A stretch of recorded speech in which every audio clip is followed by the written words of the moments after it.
Hello everybody and welcome back to the My Generation podcast. On today's episode of the show, I'm going to be talking about why the Zack Snyder Cut for Justice League is so unprecedented and why this film could change the fabric of cinema, and going forward films could take such a different shape as a result of what is happening right now in the world with the Justice League movie. So on the screen right now, if you're watching on YouTube, you'll be able to see a graphic with all the different points I'm going through. You can skip around the video if there's one that catches your eye, or if you're listening on Spotify or Soundcloud, you should be able to see that as well. But first I wanted to cover firstly the obvious, which is that nobody I think is happy with the 2017 cut of Justice League. It didn't fulfill anyone's expectations, desires. It brought elements from Zack Snyder's vision, but Joss Whedon, it hasn't fully captivated people, I would say. It's not a personal favourite of mine. I didn't personally engage with this movie too much. There were bits I liked in it, of course, but, you know, it was a tough one for everybody back in 2017. And really where I'm going to be kicking this off is with the power of the fans. The first reason why I think this is so unprecedented is that fans have really been loud enough and vocal enough about their opinion of a movie with constructive criticism, which has actually reached the heart of the filmmakers themselves and has made big studio decisions happen as a result of what fans have thought about the 2017 Justice League. And that in of itself is special, because it means that in the future, as we go forward through cinema, when a big blockbuster is coming out, I feel like criticism and feedback is going to be so much more involved. Do you remember when the trailer for the Sonic movie came out and no one was a fan of the design? So they actually went back and made all those changes to fix the design and make it what fans wanted. That happened, as well as, you know, the Zack Snyder Cut of Justice League coming out. So I think more of that is going to be happening in the future when we see trailers for things. I think film companies and production houses, they're going to be, you know, testing some of the riskier features in these trailers that will then inform them based on audience feedback. Say, for example, if we go into the Star Wars universe, Star Wars Rebels had notoriously those thin lightsaber blades that, you know, looked a little bit less intimidating, less true to what a lightsaber is. Imagine if Rebels was coming out now, maybe they would put a trailer together with those thin lightsaber blades, and just to test the waters, just to see if people were behind that, and if they were, then to push on and make that the full design, and if not, they could go back and rework it with time. And I think that's going to become more common now as a result of Sonic and Justice League, because the film came out in 2017, didn't get the reception people wanted, and through the criticism and feedback of fans has now led to this new version coming out.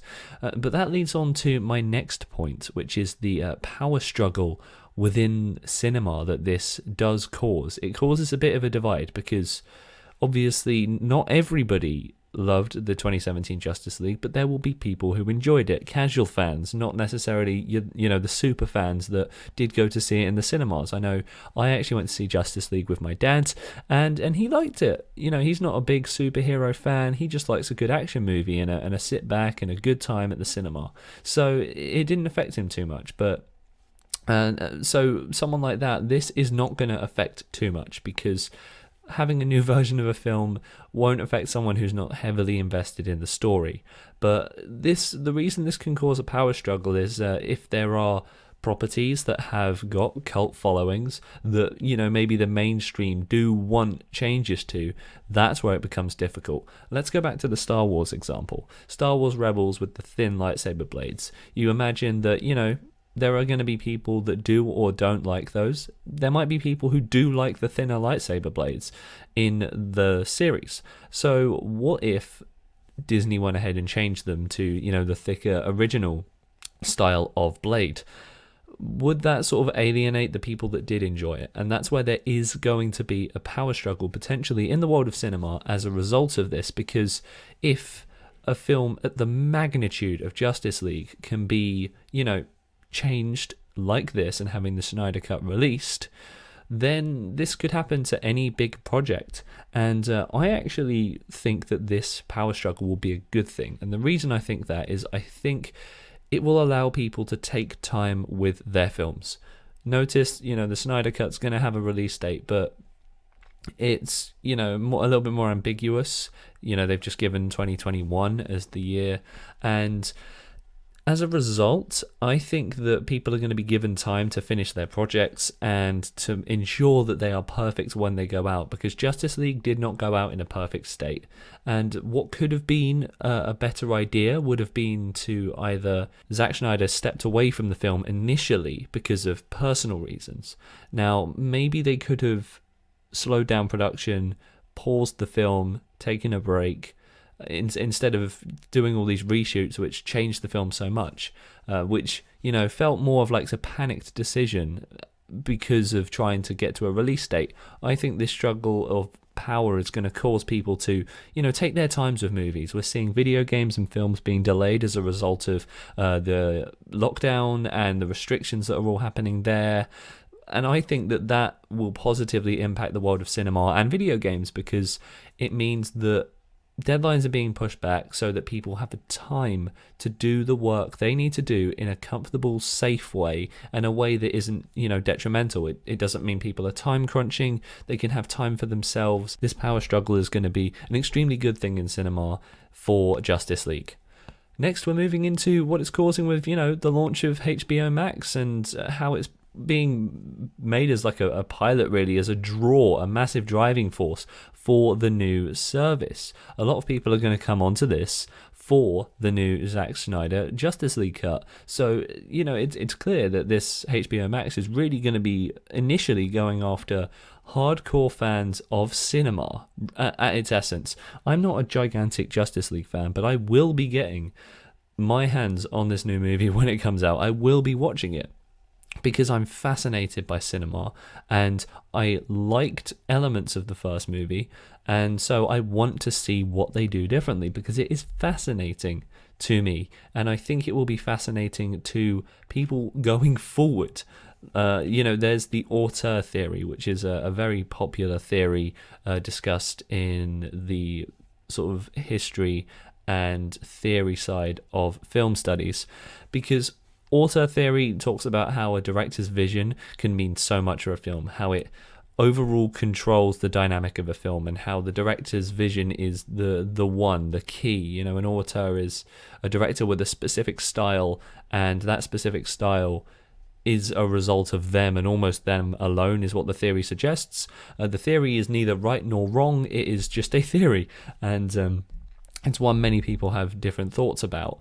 And auteur theory is going to be really interesting as a result of this film, because we could be expecting a completely different picture. Go and look at the trailer that came out. I imagine if you're watching this, you've definitely seen the trailer. It's going to be a completely different film coming out. And as a result of that, we're really going to be able to test the auteur theory. The reason we can test the theory is because we can look at the 2017 one, which is a mix of Snyder and Whedon, and compare it to the full-on Zack Snyder cut and the changes he's already made to some of the pre-existing shots, color palette choice, his choice of different takes in the trailer as well. Some of them he has used different takes compared to what was actually used in the release of Justice League in 2017. And that's the impact of the director's vision. I think that Snyder's got this clearly defined vision of dark, gritty, deep undertones in his superhero films. They're not flashy. Whedon's got this really quippy, smart dialogue style. And I think the reason that Justice League didn't work in the way that his style worked with Age of Ultron, which he directed for the Marvel Cinematic Universe, is just because the two styles really butt heads. Whedon has this quippy dialogue that is so perfect for Avengers Age of Ultron, because the characters are really starting to build a relationship. Captain America, Iron Man, Hulk, Thor, Black Widow, they're all getting to know each other better and better and better. And as a result, their humour is getting that. Whereas in Justice League, it's a dark, gritty movie where a lot of these characters are meeting each other for the first time. The Whedon style just doesn't apply here. And I think that's where a large amount of problems stemmed. So we're going to see in this Snyder vision a true auteur theory examination, and I think that this film can be used in film theory going forward. So much is going to be written about this, I think. So another reason this is unprecedented is what it's going to do for the theory of filmmakers. And one of the main questions I think it's going to make people ask is, could this happen again? When big blockbusters come out, there's always mixed reception. Look no further than Star Wars The Last Jedi. Look no further than, actually, Avengers Endgame. I know a lot of people loved it. Most people did, but not everyone did. I liked it a lot, but not everyone did. I wasn't a big fan of the last two Star Wars movies, me personally. And does this mean that these kind of releases can happen again? We could get remade versions of films, where there's differences that come from internally. I know this one had Justice League had an interesting situation with the directing being split the way it was. It's kind of lended itself to the Snyder Cut coming out. But could this happen for future films? Some people want 7, 8, and 9 completely remade again, like they never even happened. Some people want, maybe 1 or 2 of the films to be tweaked so that things make more sense, or are ordered correctly, or are better articulated to the audience. And some people just love them the way they are. People are growing up on these movies and will remember them in this way when they're 20, 25, looking back nostalgically on the time we're living in right now. So I think this could happen again. And the same thing with what happened with Sonic, where they went back and made all those changes. That all happened pre-release. But what if another film comes out where it's got such a passionate fan base, and this can happen again? Because we know through the power of the fans that this has happened once. If it can happen once, it can happen again. And I think that goes back to the point I was on about with the power struggle, because I think what that is going to lead to, interestingly, is film companies really taking caution and care with every element before a film goes out, which I think overall will be a positive thing. And that's why Justice League is so unprecedented. It is overall such a positive thing that this is happening, because of what it means for the future of cinema. Whether you care about Justice League or not, it will mean so much. Now, we're going to be going to a few more points that I've still got on this, but if you're a new listener to the podcast, thank you for choosing today to be the first episode you tune in for. But on the podcast, we've got a couple of weekly features we go to here on the show. You'll see them on the graphic if you're looking on YouTube. We have film and album reviews from Sammy Bacon and Harry Monday, and then later on in the show, we have a relatively new 3 features that have only just been coming onto the My Generation podcast in the last month. So I would love to know what you think. We've got poetry readings, we've got video game reviews, and interestingly, Tom brings us pirate facts and profiles you'll see down there as well. A very interesting, eclectic mix of features. But first, the first 2 features we start off with are Sammy Bacon and Harry Monday. They bring a film and album review here to the show every single Thursday, and here is the album that Sammy would love to recommend for you all this week. What's going on, everybody? Hope you're doing well. Hope you're enjoying the podcast. This week, my recommendation is Primary Colours by The Horrors. The Horrors are a shoegaze goth rock band from the UK, and Primary Colours is their second studio album and probably their best. Notably, Primary Colours was produced by Jeff Barrow of Portishead and Beak.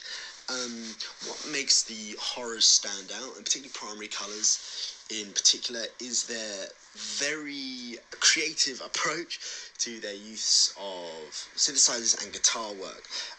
Guitarist Josh Hayward is one of the most innovative guitarists around. I think if you listen to The Horrors without knowing anything about them, you struggle to guess that there is guitar involved.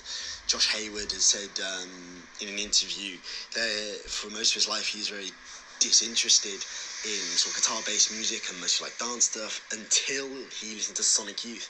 And I think that sort of abrasive avant-garde approach that Sonic Youth had to their guitar work really shows up in Josh's work. Josh's guitar tones are murky and thick and rich and flow in and out of each other, and he is really the he is what gives. God, I can't speak today. He is what gives the horrors this creative edge they have. The opener Mirror's Image is a great opener. It builds slowly with this very warm synth and this very simple bass drum rhythm before the whole band kick in and Josh Hayward's guitar screams in. It's just a great guitar. Who Can Say is another great song. It's just this great pop song, and that's something the horrors do really well, crafting very good pop songs with this weird sort of tinge. Who Can Say just bangs. And Sea Within a Sea is just this 8-minute epic of a closer, which just builds and builds and builds, and then its outro with its just cascading synthesizer line is great. I Only Think of You is a nice sort of variation in the track listing. All the tracks on this album are about 4 minutes long-ish and a fairly, sort of rocky and headbanging and get you going. And then I Only Think of You is this slow, meandering tune of Josh Shear's guitar and Tom Fuse's synthesizer voice just mixing and swirling around each other. Most of the other horrors discography I'm not too keen on, but Primary Colours is an absolutely exceptional album. If you like shoegaze and if you like rock with a experimental sort of avant-garde angle, I really check out Primary Colours. Back to old Max. See you soon. Thank you for that, Sammy. We will tune in with Sammy once again next week to hear his next album review. Do let me know in the comments if there is an album you would love Sammy to recommend on the show. Next, we're moving over to Harry Monday. Harry does film reviews here on the show. We're talking about Justice League today. I've mentioned Star Wars, Sonic a few times, but Harry's going to bring you a different film to get your teeth into this week and check out. Here is the film that Harry recommends for you all this week. This week's film recommendation from dear old Harry is the unsprung film Silver Linings Playbook.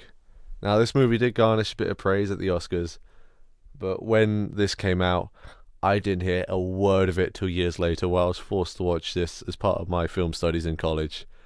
And I honestly missed out on one of the most heartbreaking, most emotional stories I've ever seen.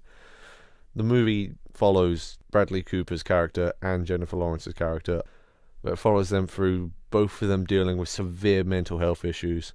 Like, Bradley's character has got extreme bipolar.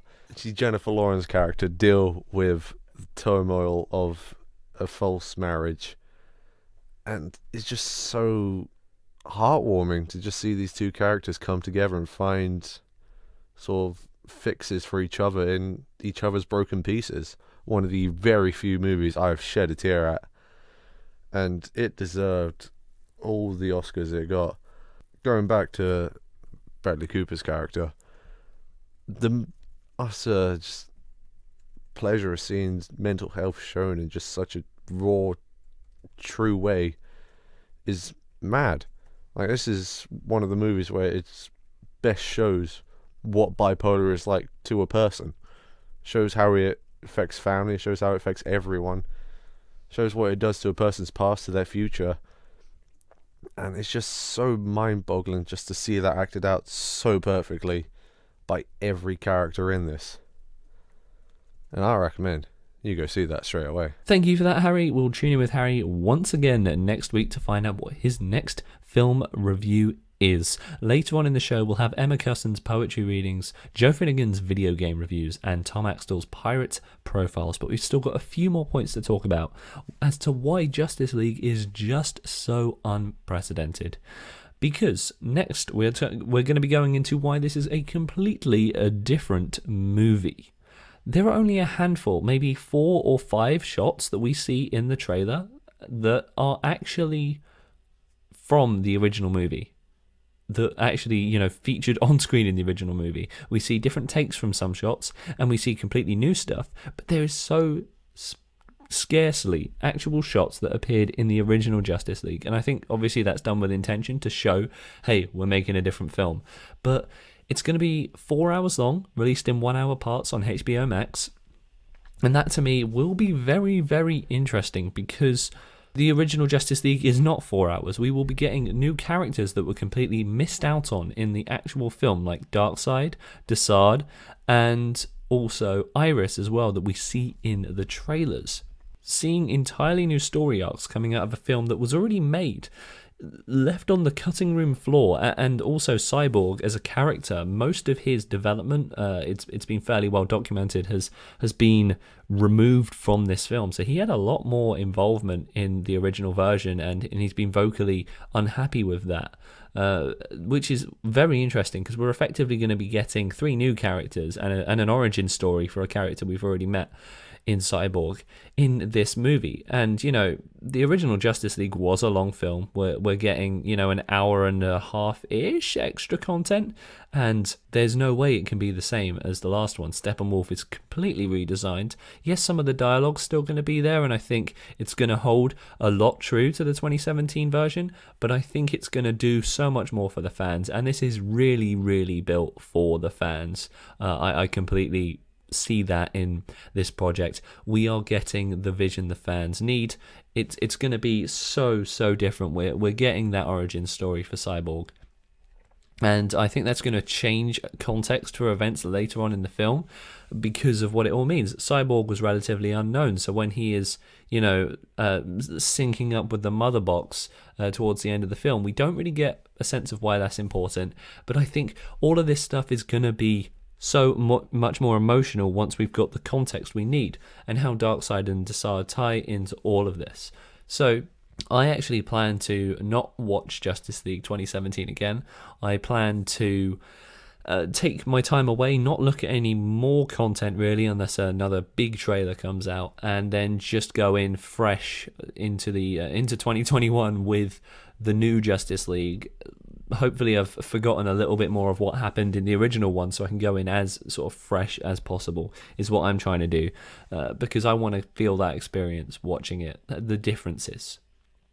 Another big problem this is going to cause, and this one I'm not too sure what the answer will be. Let me know in the comments if anything's been said about this. I couldn't see anything from my research, but we'll see what happens with this one. It's which version will be canon.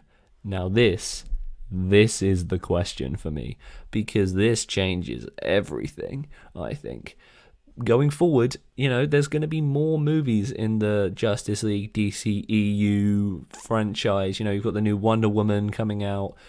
What is going to happen to the lore? Is Darkseid going to be, providing he doesn't die in the movie? Same with Desaad, same with Iris. Are these characters that can stay now because this version's technically canon?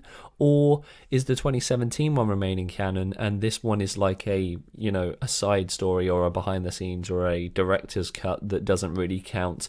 There's been a similar problem with the original version of Blade Runner where, which one is the correct version to watch? I feel like in the Blade Runner universe though, because the sequel, Blade Runner 2049, is so different from the original that it actually doesn't matter which version of Blade Runner you watch, you can still go to the sequel understanding it, which is, I think, a good thing, because then if you're a fan of a specific version of Blade Runner, you can still go and enjoy the sequel. The problem Justice League has is the amount of difference that will be in this movie. It's not going to be like the 2017 one. Because of that, we will need kind of a very definitive answer as to which version is the canon. We'll need to know which one, because going into future movies, we need to know whether these other characters are going to come in, exist, or whether they're just going to be brought in anew in future movies. It's going to literally alter the timeline. And so if this does happen in other big franchises, like, can you imagine if all 3 of the sequel trilogy Star Wars movies were retconned and remade? That would cause a wave, of people that, actually did enjoy the sequel trilogy. It's crazy to me to think that the canon could genuinely be shaken up like this. And it's a question that we're going to have to ask ourselves once the films come out. If this hasn't been documented, then I think that they're going to let it come out and then see what people think before actually going and choosing or deciding how the canon's going to be altered.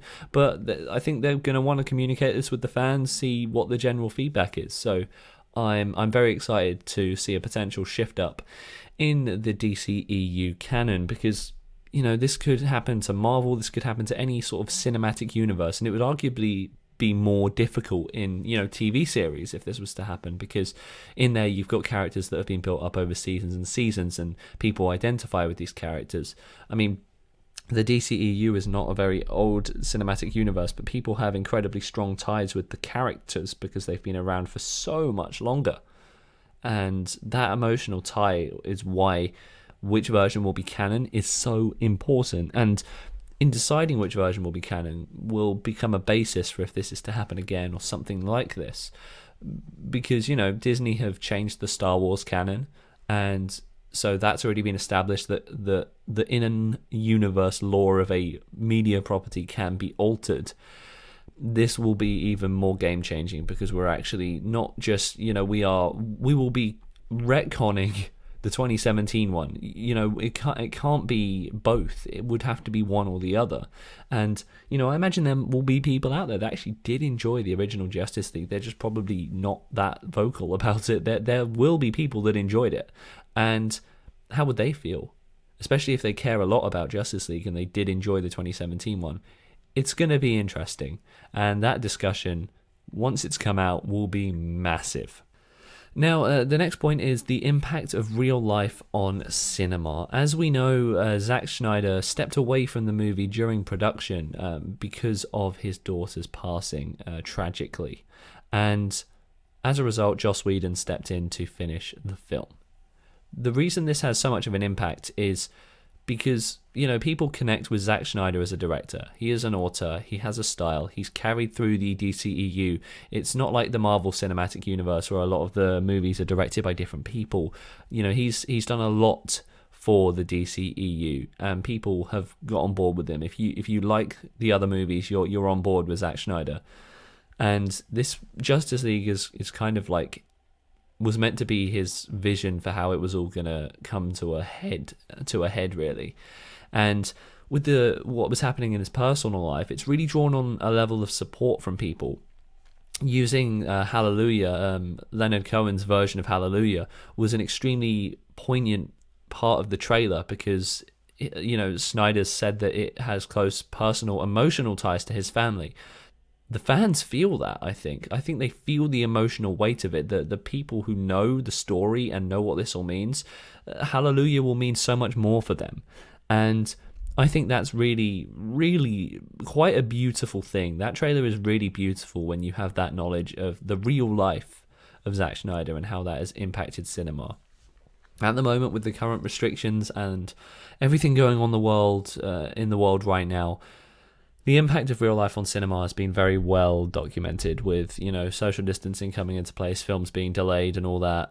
It's meant quite a lot for the world of cinema, and everyone's been extremely understanding. But when it's something so personal to someone, like one man's story, people have really banded behind Zack Snyder's vision because of the no one wants to. What happened to Zack Snyder and his family? It's so upsetting, and obviously all my thoughts are with his family. It's a really difficult subject to talk about, but the support that the trailer's garnered using that song and seeing his vision finally realized after all of the terrible, all the emotional turmoil he must have been through, it's really inspiring. It really, really is. And the fact that this is even coming into fruition, the impact it's going to have on cinema, and how much we humanize the people who make films. And I don't think that's just going to go for directors. I think that will hopefully work its way through entire productions and everyone who, filmmakers are people.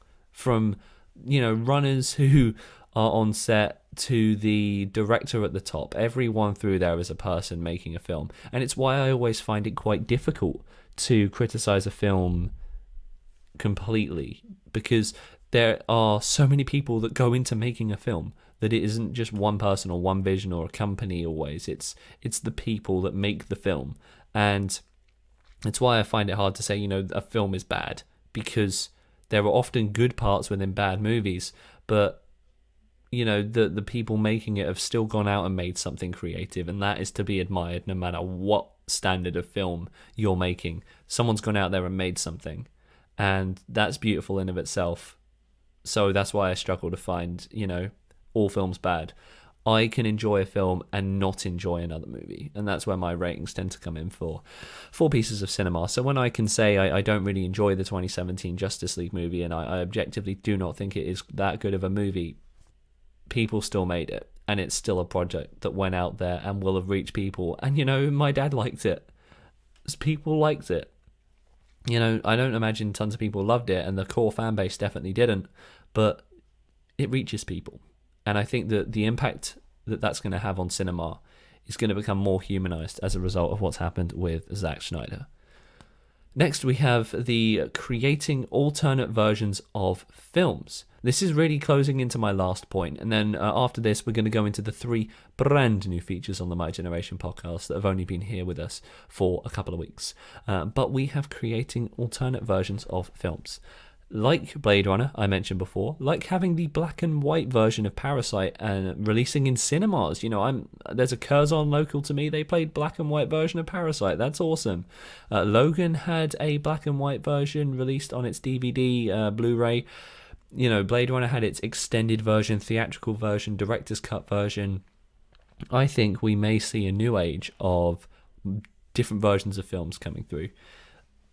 So many people see a film, and when you hear about what happens behind the scenes, you're like, I just wonder if we could get a cut that was different from the theatrical one. And that can go for whether you enjoy the film or not.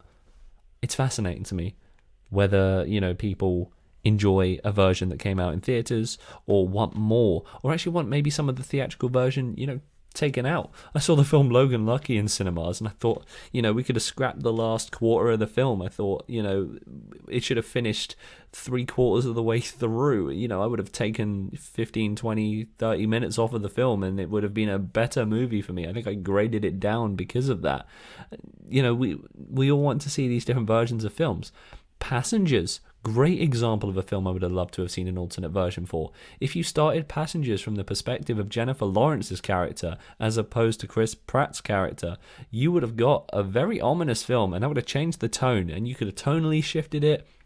People want that version of Passengers. If you re-released it today, I think it would get people going to the cinema or watching it on a streaming service, however it was to be released.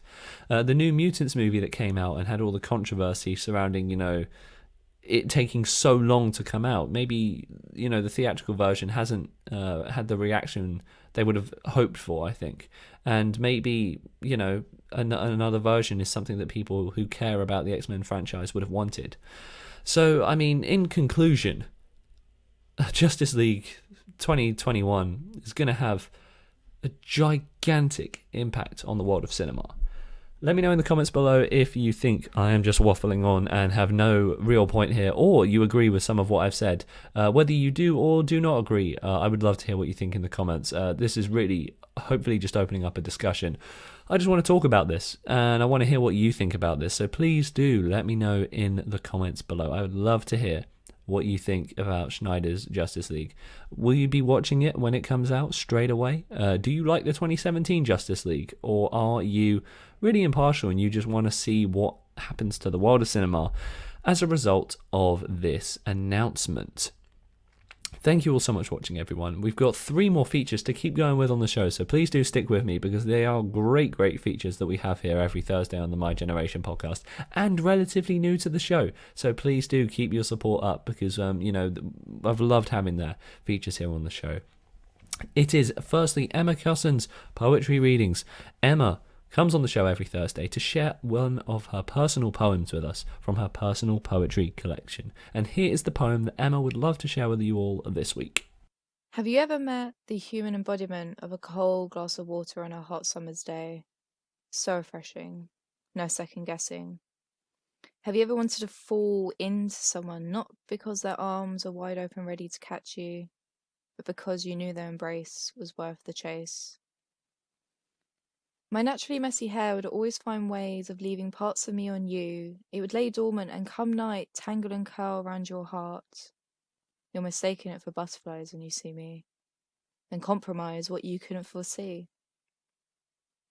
I always know I've shown him magic when I catch him smiling, Interrupters smile, caressing is this season's style. No, don't distract.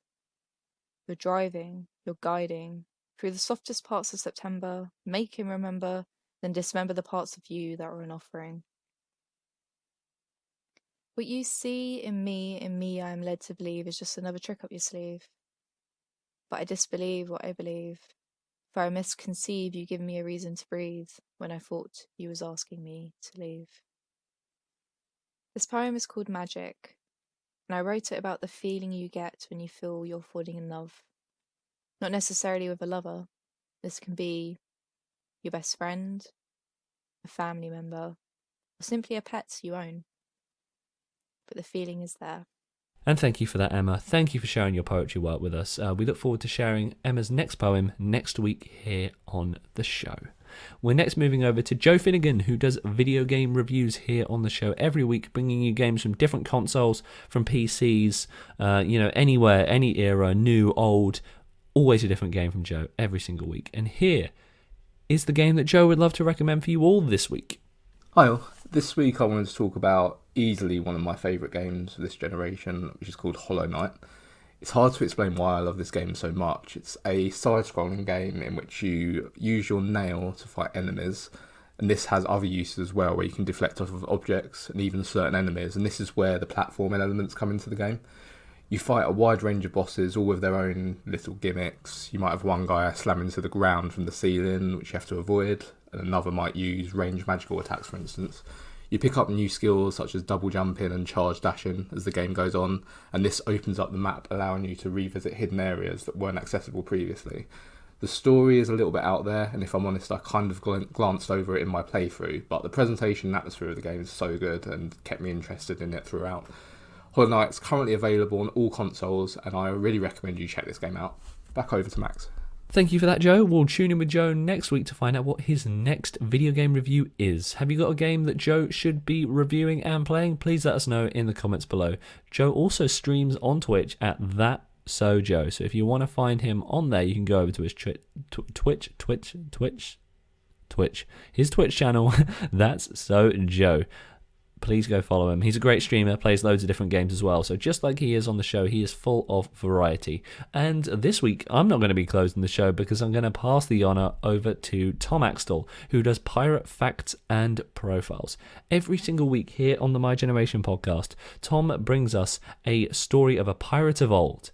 And he is going to be closing off this week's show of the My Generation podcast with his Pirate Facts.